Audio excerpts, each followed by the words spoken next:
اللہ سبحانہ و تعالیٰ کے نام پاک سے آغاز، جو بڑا مہربان نہایت رحم فرمانے والا ہے، اور کروڑوں درود و سلام ہمارے اور آپ کے آقا حضرت احمد مجتبیٰ محمد مصطفیٰ صلی اللہ علیہ وآلہ وسلم پر کہ آپ کی خدمت اقدس میں ہدایہ درود پیش کرنا اہل ایمان کے لیے دنیا اور آخرت میں کامیابی، بھلائی، فلاح، نجات اور بلندی درجات کا ذریعہ ہے۔ اللہم صلی علی سیدنا و مولانا محمد وعلی آل سیدنا و مولانا محمد وبارک وسلم۔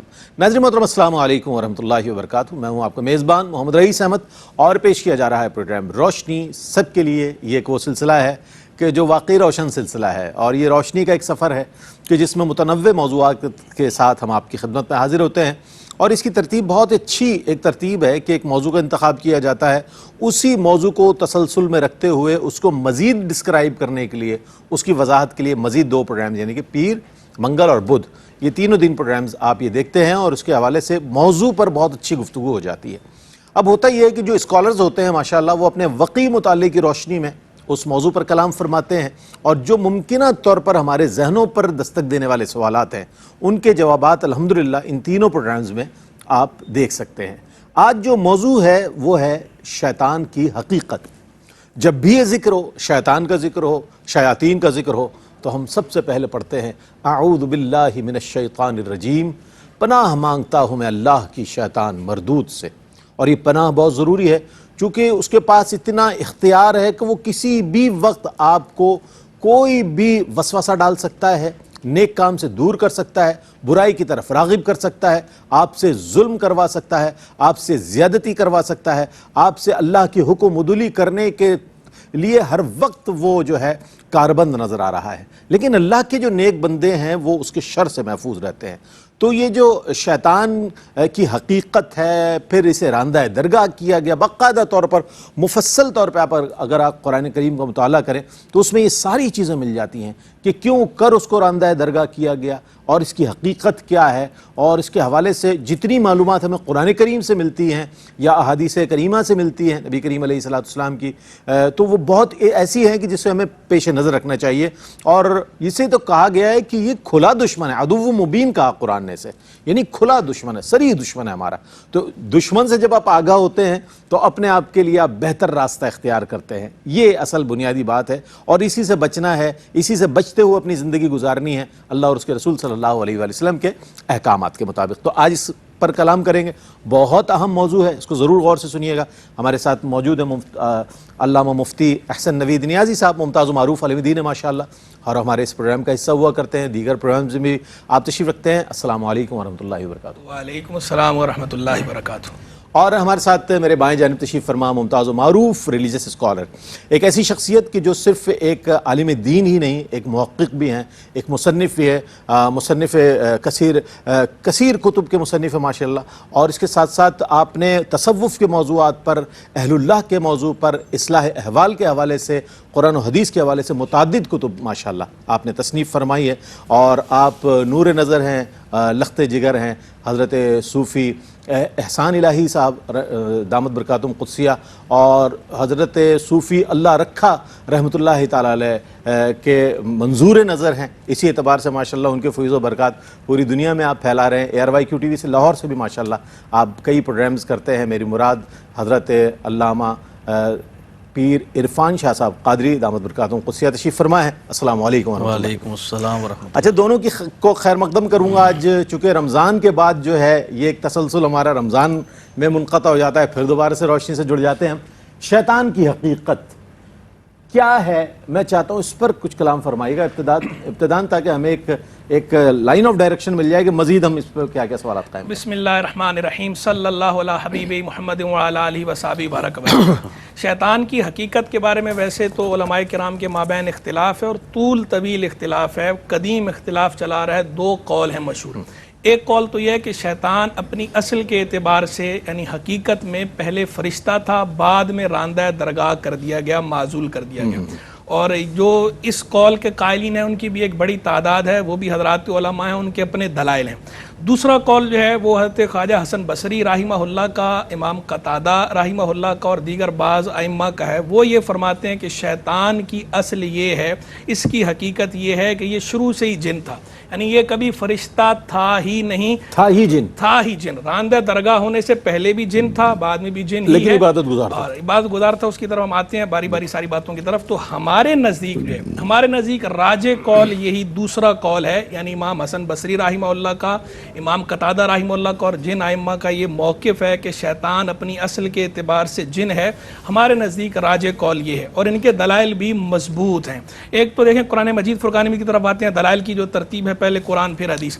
تو قول تو میں نے اس لیے بتا دیا تاکہ جو ہے وہ یہ پتہ چل جائے کہ یہ قول اصل میں ہے کس کا، پیچھے جن علماء نے، جن ائمہ نے اس قول کو اختیار کیا ہے یا اس قول کو بیان کیا ہے وہ کون ہے، ان کا حوالہ بھی آ جائے اور پھر دلائل بھی آ جائے۔ اور دلائل تو آپ کو پتہ ہی کتاب و سنت سے ہی ائمہ دلائل اخذ کرتے ہیں، دلائل ہیں یہ کتاب و سنت اجماع امت پر کیا سے مجتہد۔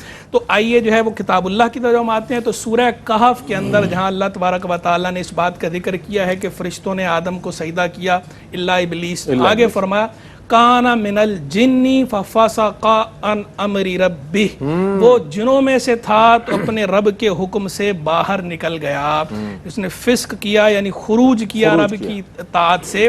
کان من الجن، یہ جو لفظ ہیں یہ ان کا استدلال ہے ایک کہ وہ جنوں میں سے تھا، ایک دوسرا پھر اللہ تبارک و تعالی نے جہاں پر اس بات کا بیان فرمایا ہے سورہ اعراف کے اندر کہ اللہ نے سب کو سجدے کا حکم دیا، آدم علیہ السلام کو سجدہ کرنے کا، پھر جب ابلیس نے نہیں کیا تو اللہ تعالی نے جب اس سے پوچھا کہ تمہیں کس چیز نے منع کیا سجدہ کرنے سے، کس چیز نے روکا، تو جو شیطان کا جواب وہاں اللہ نے حکایت فرمایا ہے سورہ اعراف میں، تو وہاں شیطان نے یہ کہا تھا خلقتنی من نار و خلقتہ من طین، تو نے مجھے آگ سے پیدا، میں اس سے بہتر ہوں، تو نے مجھے آگ سے پیدا فرمایا ہے اور اسے تو نے مٹی سے پیدا فرمایا ہے۔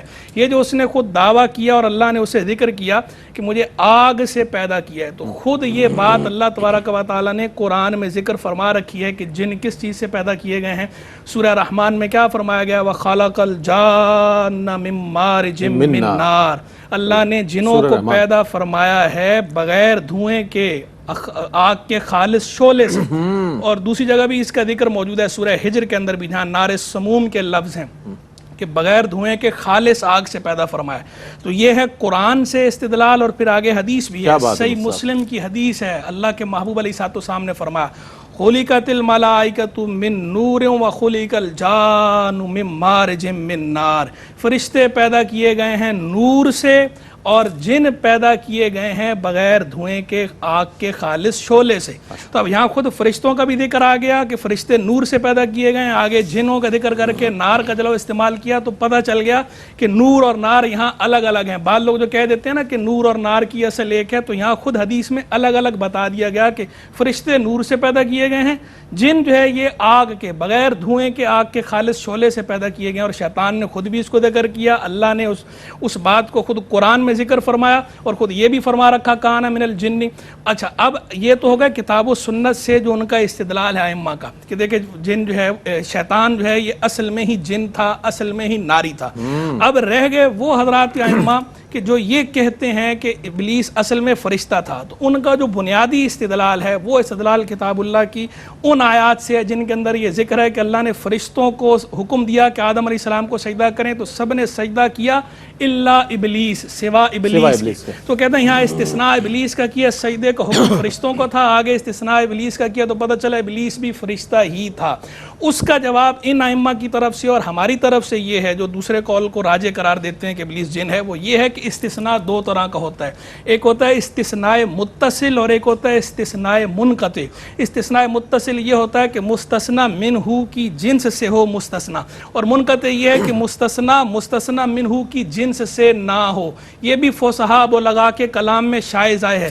تو یہاں بھی جو استثناء ہے یہ منقطع ہے، استثناء متصل نہیں ہے الا ابلیس والا۔ اور برسبیل تنزل اگر اسے استثناء متصل بھی مان لیں تو پھر اس کا جواب یہ ہے کہ ابلیس کی مجاورت تھی فرشتوں کے ساتھ، فرشتوں کے ساتھ رہتا تھا، فرشتوں کے ساتھ رہنے کی وجہ سے استثناء متصل والا کلام یہاں فرمایا گیا۔ تو وہ جواب بھی موجود ہے۔ تو اصل بات جو ہے جو راجح قول ہے، جو تحقیقی قول ہے، وہ یہی ہے کہ ابلیس کی اصل ناری تھی، ابلیس شروع سے ہی جن تھا، عبادت گزار تھا، بعد میں اللہ کی اطاعت سے باہر نکل گیا، اللہ کے فرمان کے مطابق کان من الجن ففسق عن امر ربی، تو راندہ درگاہ ہو گیا۔ شروع سے ہی شیطان جو ہے، شروع سے ابلیس جن تھا، جن ہے. یہ بہت اچھی آپ نے عامت الناس میں جو تصور ہے کہ جناب وہ فرشتہ تھا، بڑا عبادت گزار فرشتہ تھا یا جن تھا، اس کو بہت اچھی طریقے سے بائفرکیٹ آپ نے کیا.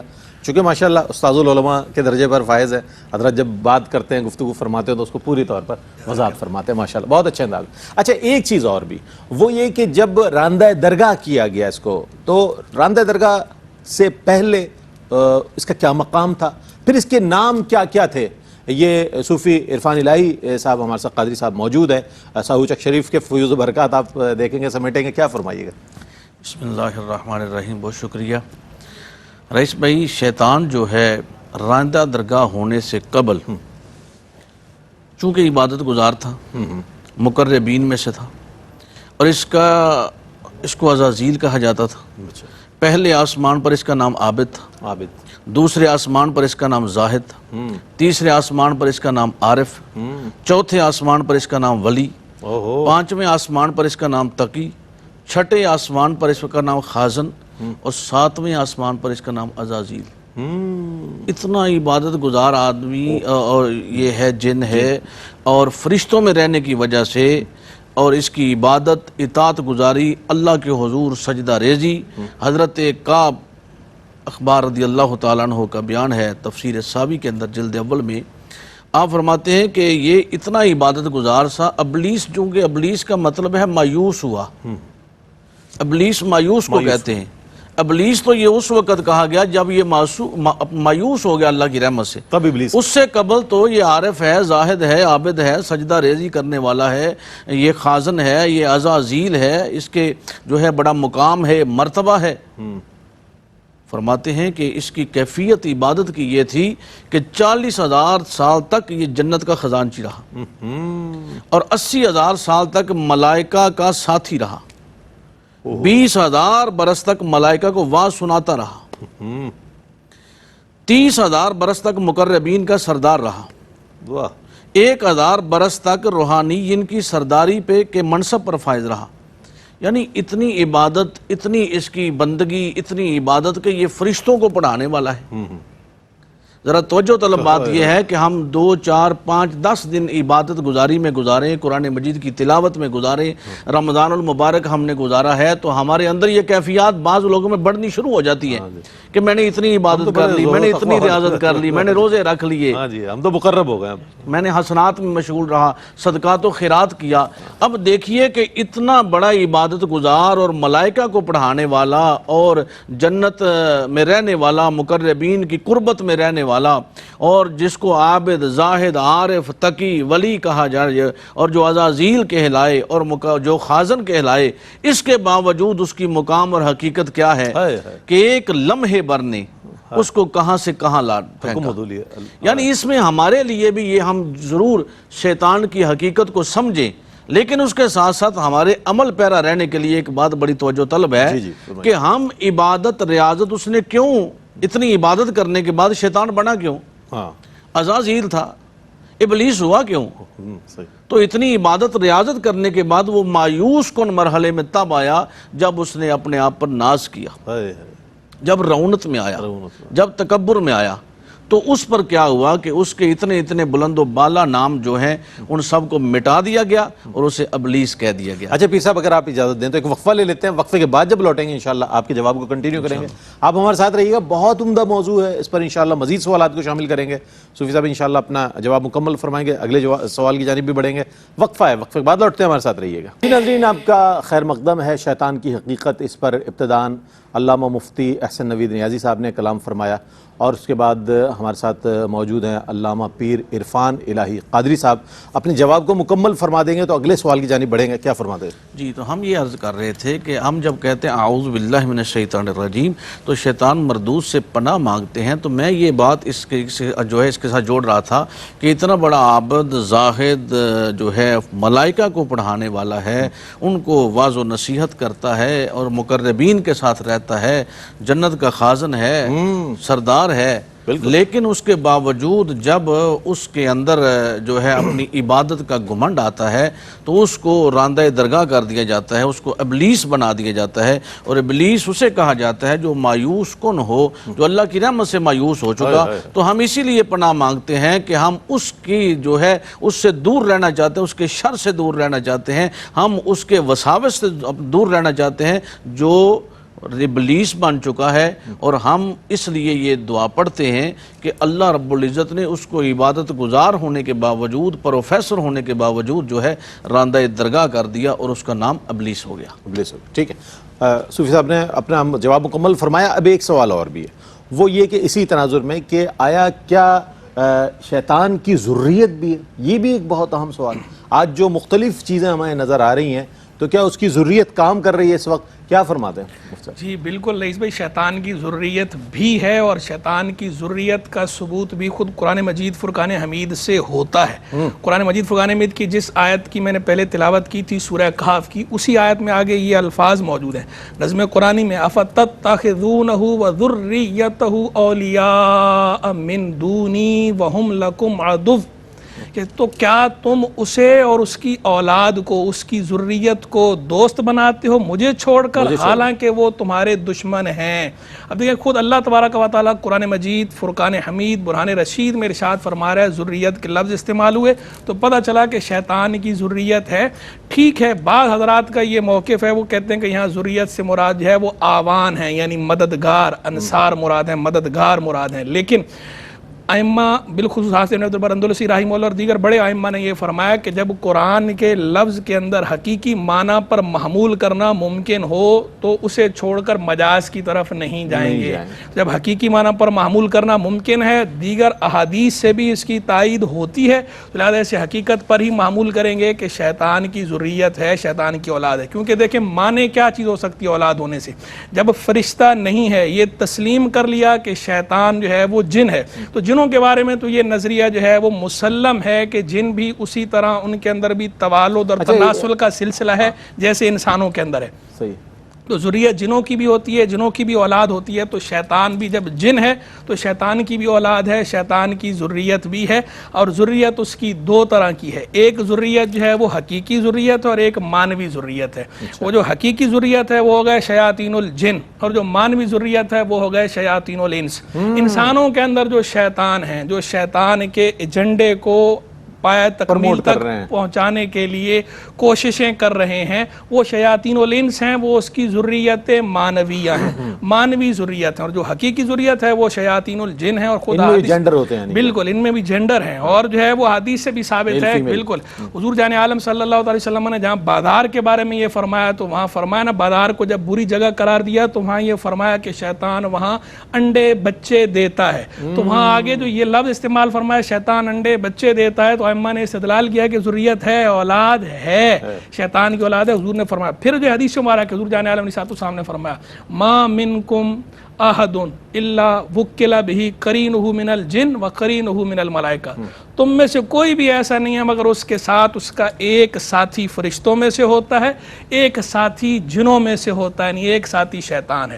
وہ جو ساتھی شیطان ہے اسی کو ہمزاد بھی کہا جاتا ہے، یہ جو فارسی کے اندر ہمزاد کہتے ہیں، تو ہمزاد ساتھ ہے، شیطان کی اولاد میں سے ہے، وہ اس کی ذریت ہے، ہر بندے کے ساتھ ہے۔ حضور جان عالم علیہ السلام سے پوچھا گیا، حضور کیا آپ کے ساتھ بھی شیطان ہے؟ تو سرکار صاحب تو سامنے فرمایا میرے ساتھ بھی ہے، لیکن اللہ نے اعاننی علیہ، اللہ نے میری مدد فرمائی ہے اس کے خلاف، تو فاسلم، تو وہ اسلام قبول کر چکا ہے، فلا یامرنی الا بخیر، تو مجھے وہ خیر کی بات ہی بتاتا ہے۔ یعنی ایک فرشتہ اور ایک جن جو ہے وہ ہر انسان کے ساتھ ہے۔ فرشتے کا کام ہے نیکی کی طرف بلانا، ایعاد بالخیر و تصدیق بالحق، حق کی تصدیق کرنا اور خیر کی اچھے کام کی طرف بلانا۔ اسے یہ خیالی جو ہمارے دلوں میں خیال آتے ہیں نا، جو نیک خیال آتا ہے اس کو الہام کہا جاتا ہے، وہ ہوتا اللہ کی طرف سے ہے، اور اللہ تعالیٰ دنیا ہے، عالم اسباب ہے، اللہ سبب بناتا ہے فرشتے کو، فرشتے کے ذریعے وہ خیال دل میں آتا ہے نیکی کرنے کا خیال، اور جو برائی کرنے کا خیال آتا ہے اسے وسوسہ کہا جاتا ہے، وسوسہ شیطان کی طرف سے ہے، وہ شیطان دل میں انجیکٹ کرتا ہے، وہ جو ہمارے ساتھ مقرر ہے، ہر بندے کے ساتھ ایک جن ایک فرشتہ. تو فرشتہ ایاد بالخیر کرتا ہے, شیطان کیا کرتا ہے؟ ایاد بالشر, برائی کرنے کی جو رغبت دلاتا ہے وہ شیطان دلاتا ہے. وتکذیب بالحق, اور حق کو جھٹلانے کی جو ترغیب ہے یہ شیطان کی طرف سے ہے. تو وہ شیطان کی ذریت ہے. اور پھر بعض شیاطین کے تو باقاعدہ نام بھی آگے بیان ہوئے ہیں کہ جو جن شیاطین کا یہ کام ہے, مختلف جو ان کو کام سپرد ہیں. کوئی نماز کے اندر وسوسے ڈالتا ہے, کوئی پاکی کے معاملے میں, طہارت کے معاملے میں وسوسے ڈالتا ہے, کوئی آپ کے کھانے کے اندر بے برکتی کا سبب بنتا ہے. تو کھانے والے کے لیے جو روایت کے اندر آیا ہے کہ بندہ اگر جو ہے گھر کے اندر داخل ہوتا ہے, سلام نہیں کرتا اور کھانا کھاتا ہے, بسم اللہ نہیں پڑھتا, تو جو شیطان اس کے ساتھ کھانے میں شریک ہو جاتا ہے وہ ہے داسم. اسی طرح جو ہے وہ خنزب جو نماز کے اندر وسوسے ڈالتا ہے, خنزب ہے, ولہان ہے, وضو میں وسوسے ڈالتا ہے. مختلف شیاطین کے باقاعدہ نام بھی آئے ہیں. تو وہ شیطان کی باقاعدہ ذریت ہے, اس کی باقاعدہ اولاد ہے. اب رہ گئی جو ہے وہ اولاد کا سلسلہ کس طرح ہے, افزائش نسل ہوتی کیسے ہے, جو یہ سوال ہے. تو اس کی تفصیلات چونکہ کتاب و سنت میں موجود نہیں, اقوال ضرور موجود ہیں لیکن کتاب و سنت میں اس کی تفصیلات نہیں آئیں, تو اس لیے اس کے بارے میں ہم کوئی حتمی بات نہیں کہہ سکتے.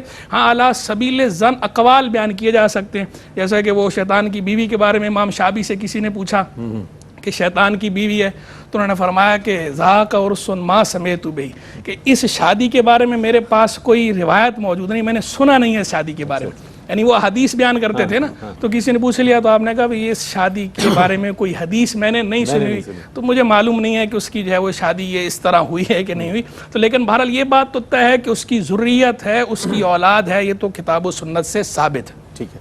اچھا, پیر عرفان الہی قادری صاحب موجود ہیں ہمارے ساتھ, تو میں یہ جاننا چاہوں گا اس مرحلے پر ایک بہت اہم سوال, وہ کہ یہ ظاہر ہے ہمارا ایمان اور عقیدہ اس بات پر کہ اللہ تو بہت مہربان ہے, بے انتہا معاف فرمانے والا ہے, بڑا رحیم ہے, بڑا کریم ہے اور عفو درگزر فرمانے والا ہے. وہ کیا وجہ تھی کہ شیطان کو دھتکارا گیا؟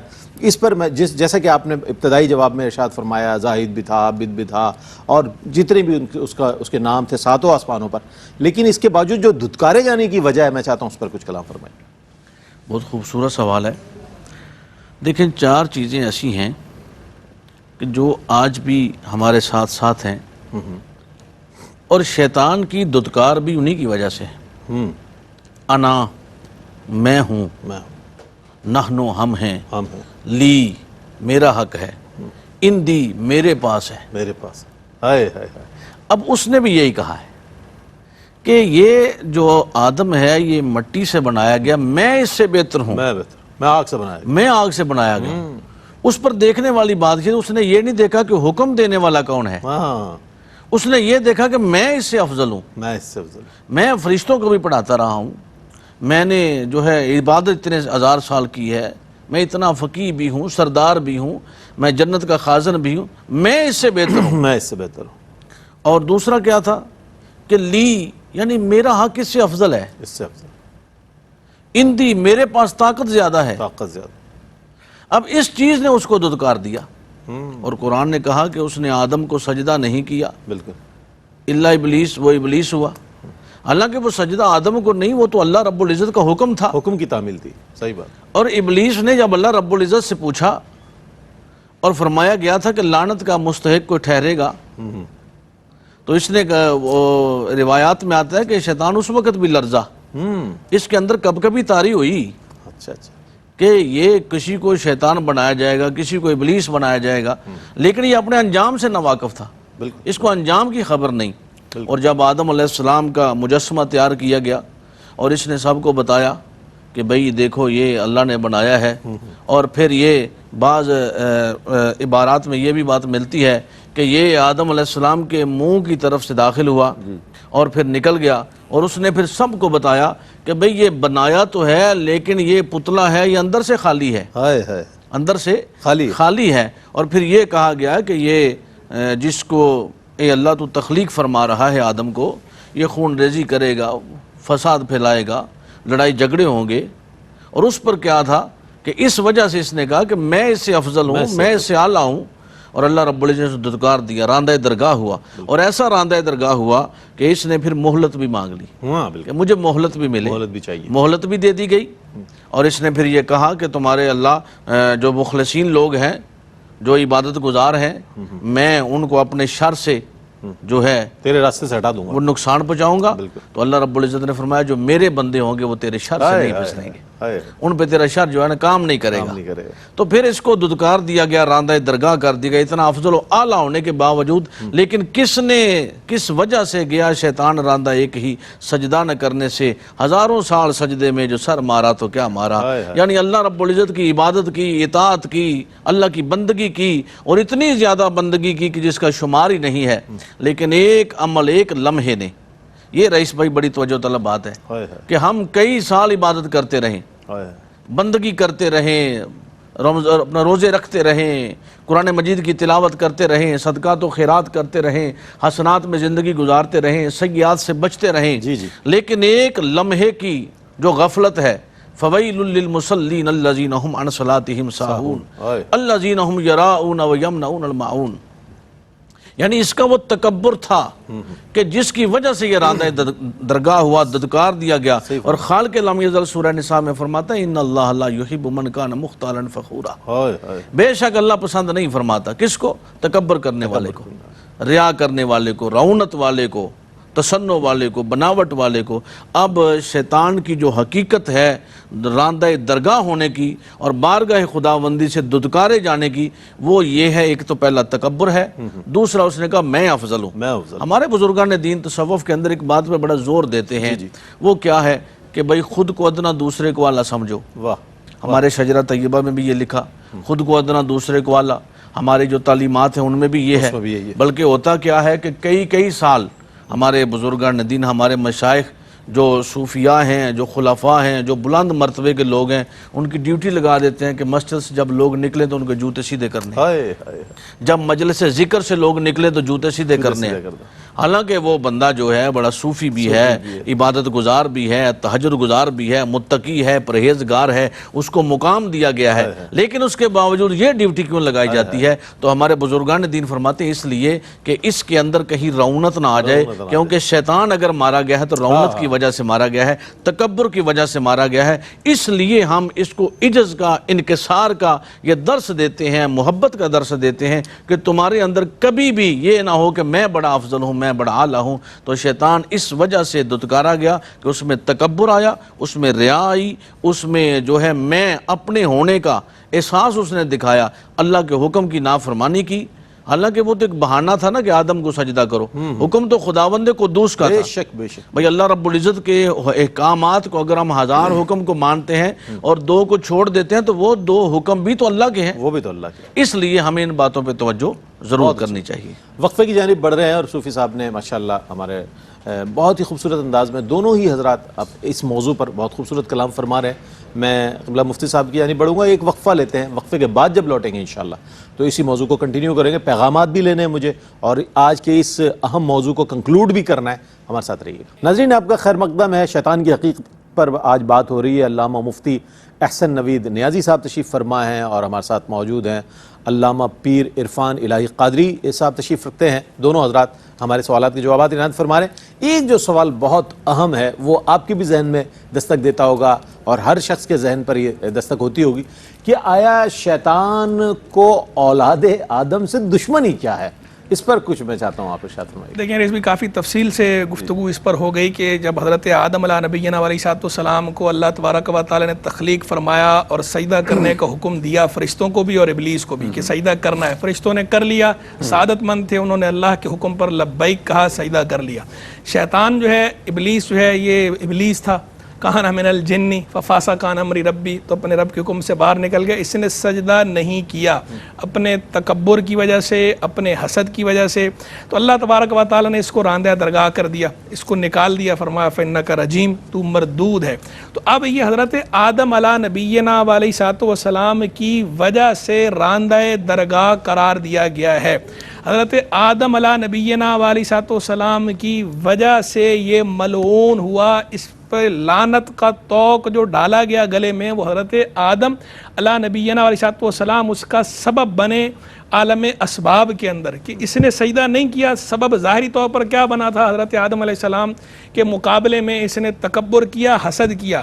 لیکن چونکہ حضرت آدم کو سجدہ کرنا تھا نا، تو اس نے کاؤنٹ کیا کیا، بجائے یہ کہ اپنے تکبر اور اپنے حسد پر نادم ہوتا، اللہ کے حضور توبہ کرتا، رجوع لاتا، یہ نہیں کیا. اپنے تکبر اور حسد پہ نظر نہیں کی، بلکہ اس طرف دیکھا کہ یہ جو حضرت آدم ہیں ان کی وجہ سے میں راندہ درگاہ ہو رہا ہوں. تو اس نے دشمنی کی ٹھان لی کہ یہ میرے دشمن ہے، یہ اس کی اولاد، یہ دشمن ہے. تو اب جیسے دشمنوں میں ہوتا ہے کہ جب کسی سے دشمنی پال لیتے ہیں تو بس پھر اس کے متعلق جتنے بھی ہیں وہ چلتی ہے. تو ایسی اس نے جب حضرت آدم علیہ نبی صلی اللہ علیہ وسلم کو ٹارگٹ کیا کہ یہ میرا دشمن ہے، تو بس اب جو اس کی اولاد ہے، تو اسی لیے اس نے اللہ تبارک و تعالیٰ سے مہلت بھی مانگی اور اللہ کی بارگاہ میں یہ عرض کیا کہ فَبِعِزَّتِكَ لَأُغْوِيَنَّهُمْ أَجْمَعِينَ، مولا تیری عزت کی قسم، فَبِعِزَّتِكَ تیری عزت کی قسم، لَأُغْوِيَنَّهُمْ أَجْمَعِينَ میں ان سب کو گمراہ کروں گا، ان سب کو اغوا کروں گا، إِلَّا عِبَادَكَ مِنْهُمُ الْمُخْلَصِينَ سوا تیرے ان بندوں کے کہ جو چنے ہوئے ہیں، تیرے خاص چنے ہوئے بندوں کے سوا میں سب کو گمراہ کروں گا. اور اللہ تبارک و تعالیٰ نے اس کو مہلت دے دی. اللہ تبارک و تعالیٰ نے مہلت دے دی ہے. تو اب وہ جو دشمنی جو اولاد آدم کے والد، اولاد آدم ساری حضرت آدم علیہ السلام کی اولاد ہے، ابو البشر حضرت آدم علیہ نبی صلی اللہ علیہ وسلم ہے، تو یہ ابو الجن ہے، یہ جنوں کا والد، یہ ابو الجن ہے، جنوں کا باپ ہے. اس نے جو دشمنی پالی ہے اور اپنی اولاد میں بھی آگے انجیکٹ کی ہے، تو یہ بھی حضرت آدم اور اولاد آدم کا دشمن ہے، اور اس کی اولاد بھی آدم اور اولاد آدم کی دشمن ہے، سوا ان کے کہ جو ہدایت کی طرف آ گئے اور اللہ اور اللہ کے علیہ السلام پر ایمان لے آئے. کیونکہ جنوں کے اندر بھی باقاعدہ سورہ جن میں اس بات کا ذکر موجود ہے کہ جنوں کے اندر بھی فرما بردار بھی ہیں، نافرمان بھی ہیں، کافر بھی ہیں، مسلمان بھی ہیں، فاسق بھی ہیں اور مطیع و فرما بردار بھی ہیں. تو جنوں کے اندر بھی اسی طرح کیٹاگرائز کیا گیا ہے جس طرح انسانوں کے اندر ہے. جیسے انسانوں میں کافر مسلمان دونوں ہیں، ادھر بھی کافر مسلمان دونوں ہیں. انسانوں میں فاسق فاجر لوگ بھی موجود ہیں پھر مسلمانوں کے اندر، اور مطیع و فرما بردار بھی ہیں. تو وہاں پر بھی جنوں میں بھی ایسا ہی ہے. لیکن مجموعی طور پر جو جنوں کی بڑی تعداد ہے، خاص طور پر جو اس کی براہ راست ذریت ہے، ان کے اندر جو بڑی تعداد ہے وہ کفار کی ہے، وہ متمردین کی ہے، وہ سرکشوں کی ہے. تو انہوں نے دشمنی پالی ہے، اور لیکن یہ دشمنی تو اس نے پال لی، لیکن اب یہ دیکھیں ایک طرف دشمن ہے شیطان. اب ہم نے اس دشمن سے بچنا ہے، اور ہم ہیں کمزور. جب کمزور آدمی کسی بڑے دشمن سے اس کا واسطہ پڑ جائے، بالخصوص وہ دشمن کے جو آنکھوں سے نظر بھی نہیں آ رہا، تو ایسی صورت میں بندہ کیا کرتا ہے؟ بندہ مدد حاصل کرتا ہے اس سے بڑے کی جو اس دشمن سے بڑا ہو. تو اللہ تبارک و تعالیٰ نے خود بتا دیا اپنی رحمت سے یہ بھی، وَإِمَّا يَنزَغَنَّكَ مِنَ الشَّيْطَانِ نَزْغٌ فَاسْتَعِذْ بِاللَّهِ جب تمہیں شیطان کی طرف سے کوئی وسوسہ پہنچ جائے تو اللہ کی پناہ چاہو. تو ہم اللہ کی پناہ چاہیں، اعوذ باللہ من الشیطان الرجیم، اے اللہ میں پناہ چاہتا ہوں اللہ کی شیطان مردود کے شر سے. جب بندہ یہ پناہ مانگتا ہے، اور دیکھیں جو کریم ہوتے ہیں اور جو اعلیٰ اخلاق والے ہوتے ہیں، ان سے کوئی پناہ طلب کرتا ہے تو وہ پناہ ضرور دیتے ہیں. تو اللہ تبارک و تعالیٰ تو احکم الحاکمین ہے، اور اللہ تبارک و تعالیٰ تو سب اچھے اخلاق والوں کا خالق ہے، مالک ہے، کریم ہے، جو اس کا دروازہ کھٹ کھٹاتا ہے تو دروازہ کھلتا ہی کھلتا ہے. جب بندہ اس کی پناہ چاہتا ہے تو اس کی رحمت بندے کو اپنی آغوش میں لے لیتی ہے، شیطان سے بچا لیتی ہے. تو شیطان سے بچنے کے لیے ہمیں اللہ تبارک و تعالیٰ سے استعاذہ بھی کرنا چاہیے. قرآن مجید فرقان حمید کی تلاوت کر کے اس کے اندر جہاں جہاں یہ موجود ہے کہ شیطان یہ وسوسے ڈالتا ہے، یوں گمراہ کرتا ہے، یوں گمراہ کرتا ہے، یوں گمراہ کرتا ہے، وہ پڑھ کر پھر غور کر کے ہمیں اس سے بچنے کے لیے کوشش بھی کرنی ہے. کیا کہیے گا پیر صاحب، پیغام کیا دیجیے گا؟ آج کا موضوع جو تھا بہت بڑا موضوع ہے، ہم اس کو بہت ایزی لیتے ہیں کہ چلو جی یہ تو ہو گیا ہوگا، اللہ معاف کر دے گا. کیا فرمائیے گا آج کے موضوع کے متعلق؟ کوئی میں چاہتا ہوں پیغام. بالکل، دیکھیں اللہ رب العزت نے قرآن مجید میں یہ واضح فرما دیا کہ شیطان تمہارا کھلا دشمن ہے. بالکل بالکل. اور اس کا حملہ جو ہے اس کے متعلق بھی اشارہ فرمایا سورہ نمل کے اندر. خالق لم یزل نے ارشاد فرمایا کہ یہ تمہاری عبادات کو تمہارے لیے بڑا حسین بنا دیتا ہے. یعنی تمہارے دل کے اندر یہ بات بیٹھ جاتی ہے کہ میں نے عبادت کی ہے اور اس میں مجھ سے بڑا اب کوئی نہیں، مجھ سے افضل کوئی نہیں. اللہ رب العزت نے فرمایا کہ یہ تمہارا کھلا دشمن ہے، یہ تمہارے اندر وسوسے ڈالتا ہے، اور وسوسہ ہمیشہ اس برے خیال کو کہتے ہیں۔ شیطان جو ہے وسوسہ ڈالتا ہے۔ الہام جو ہوتا ہے نا، یہ اللہ کی اپنی طرف سے ہوتا ہے، اور یہ اولیاء کو ہوتا ہے، اغیاث کو ہوتا ہے، اقطاب کو ہوتا ہے، اور شیطان جو ہے یہ وسوسہ ہم لوگوں کو ڈالتا ہے۔ اور وسوسے کا اس کے اندر جب قرآن نے اشارہ دے دیا کہ سب سے بہترین حال یہ ہے کہ عبادت گزاروں میں بھی آ گھستا ہے، اور وہ کس طرح وسوسہ ڈالتا ہے کہ تم نے آج نماز بڑی اچھی پڑھی، عبادت بڑی اچھی کمال کی۔ کر دیا تم نے۔ ہمارے بے شمار کتابوں کے اندر یہ بات موجود ہے کہ بڑے بڑے اولیاء اللہ کے پاس، حضور غوث الاعظم سے حضور کتنی غوث ایسی روایت اعظم موجود ہے۔ جو ہے رضی اللہ تعالیٰ سے یہ اس نے کہا کہ بڑی عبادت کی، بڑی بڑی ریاضت تمہارے کی، علم اب نے تمہیں بچا کیا لیا۔ ضرورت ہے؟ ہاں۔ تو آپ نے فرمایا تو شیطان ہے، تو لعین ہے۔ لعین ہے۔ تو کہتا ہے تیرے علم نے بچا لیا، تو آپ نے فرمایا نہیں، مجھے میرے اللہ کے نے بچایا۔ فضل نے بچا لیا۔ تو یہ شیطان ہم پر حملہ کرتا ہے، اس کے لیے بہترین عمل یہ ہے کہ ہم ایک تو اعوذ باللہ من الشیطان الرجیم کو پڑھتے رہیں، دوسرا یہ ہے سورہ فلق اور سورہ والناس۔ یہ ان کا شان نزول ہی یہ ہے، یہ شیاطین کے لیے، یہ بندہ مومن کے لیے اللہ رب العزت نے ہم ہتھیار ہے یہ دیکھیں نا، مختلف بیماریوں کے لیے ہم میڈیسن لیتے ہیں، میڈیسن لیتے ہیں۔ شیطان کے شر کے لیے یہ بھی میڈیسن ہے کہ ہم جو ہے سورہ اخلاص اور سورہ والناس کی تلاوت کا معمول رکھیں اپنے گھر کے اندر، رات کو سوتے وقت یا دن کے وقت، اور پھر سورہ کوثر کا جو وظیفہ ہے اس کی طرف ہم بڑھیں۔ یہ چیزیں وہ ہیں، یہ ہتھیار ہے بندہ مومن کے لیے۔ اور سب سے بڑا ہتھیار کیا ہے؟ عجز ہے، انکساری ہے، تواضع ہے، منکسر المزاجی ہے، اپنی عبادت پر، اپنے صدقات و خیرات پر، اپنے حسنات پر تکبر نہیں کرنا، ریا نہیں کرنی، اس سے بچنا ہے۔ شیطان کا سب سے بڑا حملہ یہی ہے، وہ کہتا ہے تو بہتر ہے۔ ہاں، تو بہتر ہے۔ ہم نے یہ اس بات کو ختم کرنا ہے اور کہ یہ میں انسانوں میں بہتر ہوں۔ بہت ساری چیزیں پائی جاتی ہیں، بات میں ہوں جو میں ہوں، باقی کوئی بھی نہیں ہے۔ دیکھیں نا، تو اس یہ نے جو کہا چیز ہے، اس نے کہا میں بہتر ہوں۔ اب دوسرے فرشتوں نے کیا کہا؟ یا اللہ تو بہتر ہے۔ جنہوں نے کہا یا اللہ تو بہتر ہے، تو جناب جبرائیل امین علیہ السلام تمام انبیاء کرام کے پاس آتے ہیں، ملاقات ہوتی ہے، اللہ کا پیغام لے کر آتے ہیں۔ اور جس نے کہا میں بہتر ہوں تو اس کو ابلیس بنا دیا گیا۔ اس لیے ہم اس سے بچیں کہ میں بہتر ہوں، بلکہ یہ کہیں کہ اللہ رب العزت کی رحمت سب سے بڑی ہے۔ ماشاءاللہ، میں بہت شکریہ ادا کروں گا آپ کا، آپ کی تشریف آوری کا۔ مصنف کتب کثیرہ علامہ عرفان الہی قادری صاحب تشریف فرما رہے ہیں آج، اور ماشاءاللہ استاذ العلماء علامہ مفتی احسن نوید نیازی صاحب، آپ کی تشریف آوری کا بہت شکریہ۔ ناظرین محترم، ہم آج جو اللہ کے حکم کی تعمیل نہیں کرتے بلکہ حکم عدولی کرتے ہوئے نظر آتے ہیں۔ 5 وقت اذان ہو رہی ہے، ہم سجدے سے گریز کر رہے ہوتے ہیں، اپنے کاموں کو بہت اہمیت دے رہے ہوتے ہیں، شیطان کے وسوسے میں ہوتے ہیں، پورے طور پر شیطان کے چنگل میں ہوتے ہیں اور اس کے فریب میں آئے ہوئے ہوتے ہیں۔ جناب یہ ضروری ہے کام، نماز بعد میں پڑھ لیں گے، تو وہ سجدہ جس کے رد کرنے یا جس کے حکم عدولی پر اسے ابلیس کر دیا گیا، لعین کر دیا گیا، ہمیشہ کے لیے معطوب ہو گیا وہ، تو آج انسانوں کو سوچنا چاہیے کہ ہم جن سجدوں سے دور ہیں ان سے ہم کتنی اپنے لیے محرومیوں کا سامان کر رہے ہیں۔ بہرحال اللہ تعالیٰ ہمیں شیطان کے شر سے محفوظ رکھے اور اس کے ہر قسم کے فریب سے محفوظ رکھے، اس کے مکر سے محفوظ رکھے، اور اللہ تعالیٰ ہمیں یہ جو ہماری خود پسندی ہے، انا ہے، یہ جو شیطان کی طرف سے ہم پر حملہ ہوتا ہے، اس کے تمام حملوں سے ہمیں محفوظ رکھے۔ اس کے ساتھ ہی اپنے میزبان محمد رئیس احمد کو اجازت دیجیے، انشاءاللہ آئندہ پروگرام میں ایک بار پھر ملیں گے، تب تک کے لیے اللہ حافظ۔